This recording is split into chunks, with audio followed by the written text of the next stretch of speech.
Under sunny skies and heavy security, 36,000 runners took part in the Boston Marathon today. Good evening, and I'm Josh Rowe. And I'm Latricia Thomas. It's just a year after two bombs exploded near the finish line there, killing 3 people, injuring more than 260 others. Today, American Mev Kevlezgi won the men's division of this year's race. He is the first American to win the race in 30 years. He had the names of 4 victims of last year's explosions written on his race bib. Jason Barhorse was one of the 36,000 runners. I was happy to be here. I was happy to come back, and I feel sorry for everything that happened last year, but just the fact that we were all able to come back this year and still be running, it was more joy than anything else.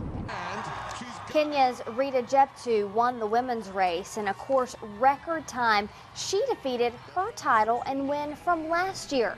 Among the runners in the race were survivors of last year's bombings.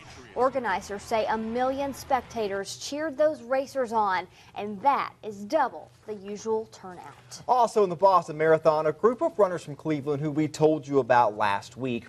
Run Now relay members started in Cleveland and ran over 1,000 miles to Boston. We've been watching them all day, keeping track of their progress and watching them come across the finish line. Sure. News Channel 9's Brianna Arredondo joins us now live with those details. Brianna.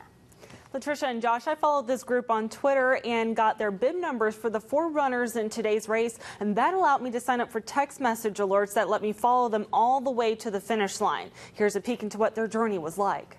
Hi, this is Fred, Matt, and on behalf of News Channel 9, the Chattanooga area, and especially our hometown of Cleveland and Bradley County, we want to say thank you for all the coverage for the Run Now relay.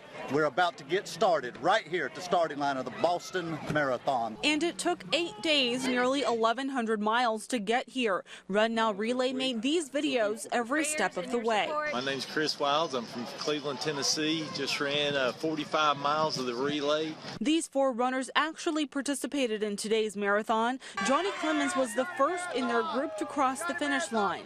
A veteran marathon runner, his time, 2 hours and 54 minutes, held more weight this year. It means a lot. I mean, to be able to come back after what happened last year and to show that we are not scared and to finish this and to do it for a good cause. A year after the deadly bombing, emotions and nerves ran high. We were loading off the buses when we got into Hopkins, and we were all walking, and one of the bus tires blew. I mean, it sounded like a bomb. People hit the ground and were yelling. During the race, a huge police presence and much tighter security. I've never seen a race or anything this tight before.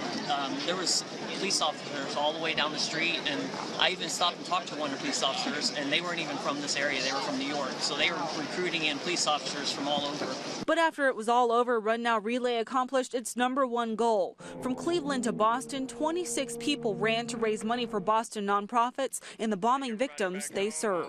Boston strong, Tennessee tough. Woo! Run Now Relay raised over $63,000 for the charities Dream Big and One Step Ahead. And we were also following Trish Newsom today, who ran the marathon last year, and she finished at 4:54 p.m. in 5 hours and 59 minutes. Latricia, back to you. All right, thanks, Brianna. And we also want to extend our congratulations to runner Lanny Marshott. She is a UTC alum and Canadian elite runner. She finished 14th in the women's overall division today in just 2 hours and 30 minutes. That is a definite accomplishment. Some great stories out of Boston today.